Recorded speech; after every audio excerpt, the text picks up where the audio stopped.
Savarone walked past his son's secretary into his son's office and across the heavily carpeted floor to the window overlooking the vast factory complex that was the Fontini Cristi Industries.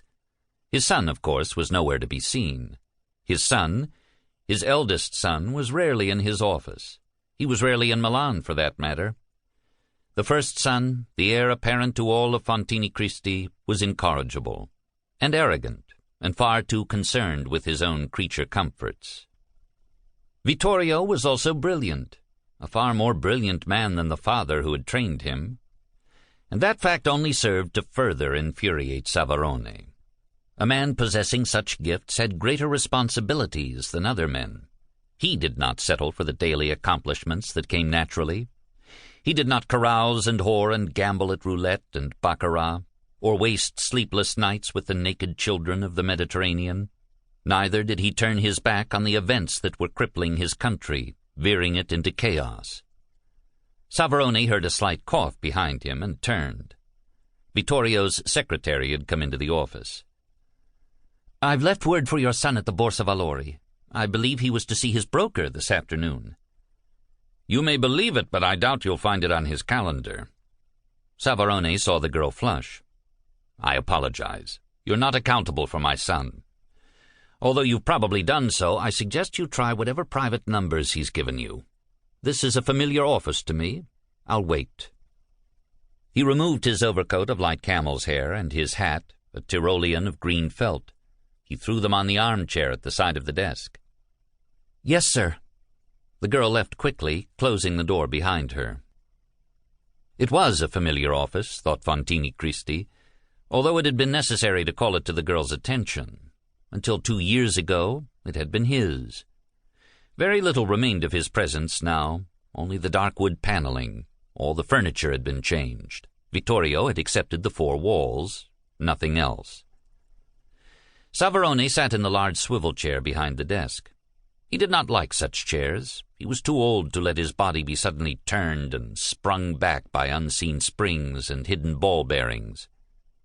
He reached into his pocket and took out the telegram that had brought him to Milan from Campo di Fiori, the telegram from Rome that said the Fontini Cristis were marked. But marked for what? By whom? On whose orders? Questions that could not be asked on the telephone, for the telephone was an instrument of the state. The state, always the state, seen and unseen, observing, following, listening, prying. No telephone could be used, and no answer given by the informer in Rome who employed the simple codes. "We have received no reply from Milan, therefore we take the liberty of wiring you personally. 5 shipments of aircraft piston hammers defective. Rome insists on immediate replacement. Repeat, immediate. Please confirm by telephone before the end of the day." The number 5 referred to the Fontini Cristis because there were 5 men in the family, a father and 4 sons. Anything to do with the word hammer meant sudden, extreme danger. The repetition of the word immediate was self-explanatory. Not a moment could be lost. Confirmation of receipt was to be made by telephone to Rome within minutes of the telegram's arrival in Milan. Other men would then be contacted, strategies analyzed, plans made. It was too late now. The wire had been sent to Savarone that afternoon. Vittorio must have received his cable by 11, and yet his son had neither replied to Rome nor alerted him in Campo di Fiori. The end of the day was at hand. Too late. It was unforgivable. Men daily risked their lives and the lives of their families in the fight against Mussolini.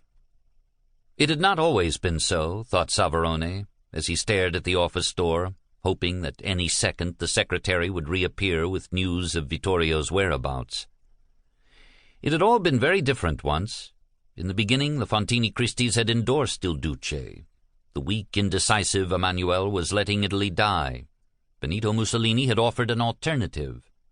He had come himself to Campo di Fiori to meet with the patriarch of the Fontini Cristis, seeking alliance, as Machiavelli once so sought the backing of the princes, and he had been alive and committed and filled with promise for all Italy.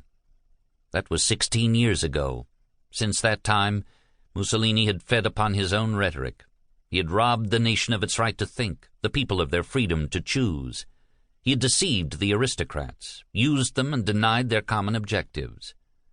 He had plunged the country into an utterly useless African war, all for the personal glory of this Caesar Maximus. He had plundered the soul of Italy, and Savonarola had vowed to stop him. Fontini Cristi had gathered the northern princes together, and quietly the revolt was taking place.